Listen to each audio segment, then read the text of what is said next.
jako akawuwo. Okuva disitulikiti y'e Kabalole lwe yafuna omulwadde wa COVID-19 eyasooka omwaka oguwedde, eddwaliro erikola ku bantu abafuna ekirwadde kino lya Fort Portal Regional Hospital, wabula nga kati buli lukya abalwadde beeyongera kyokka ng'ebikozesebwa okubajjanjaba omuli n'omukka ogwa oxygeni, maneya ne emmye, ekintu ekituuse n'okutuuza abakulembeze obufoofofo. Okusinziira ku ssentebe wa disitulikiti eno ey'e Kabalole Richard Rwabuhinga, abantu 118 be bakafa ekirwadde kya COVID-19 mu disitulikiti eno ey'e Kabalole, ng'okusinga kino kiva ku butaba na bifo awajjanjabirwa abalwadde abayi oba intensive care unit, saako obutaba na basawo bakugu okwosaako n'ensonga endala. The 118 people that we lost at the regional referral hospital to COVID, part of them lacked the intensive care facilities. Because when we have 10 ICU beds at the regional referral, I think only 3 or 4 are functional. The rest are not yet functional due to lack of trained staff to utilize the ICU beds.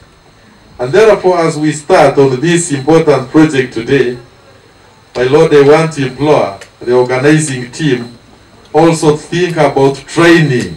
Mu kiseera kino eddwaliro ekkulu erya Kabalole Hospital liruka weefuwe wa kusonda nsimbi obuwumbi 2 mu obukadde 7 okuzimba ekyuma kya oxygen okusobola okutaasa obulamu bw'abawerako, era ng'enteekateeka eno edduukiriddwa abantu ab'enjawulo omubadde abakulembeze b'ennono, bannaddiini, abakulembeze abalonde ssaako n'abalala, era ng'obuyambi bukyayaayaanirwa nga Reverend Reuben Kisembo bw'annyonnyola.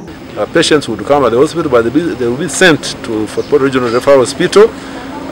But because they're also full, they couldn't get anywhere to go. Maybe they were referred back to their homes. So we realized that some people could have even died because they lack of an ICU. So instead of the hospital, such as Uganda, to start this unity at the hospital. His Majesty Oyo Rukira Basajja nga yabadde omugenyi omukulu ku mukolo kwe batongoleza kaweefube ono asuubizza okuddukira enteekateeka eno mu ngeri ezitali zimu. I would like to encourage the people who are supporting this initiative to continue supporting. We as the Kingdom, we shall also support as much as we can.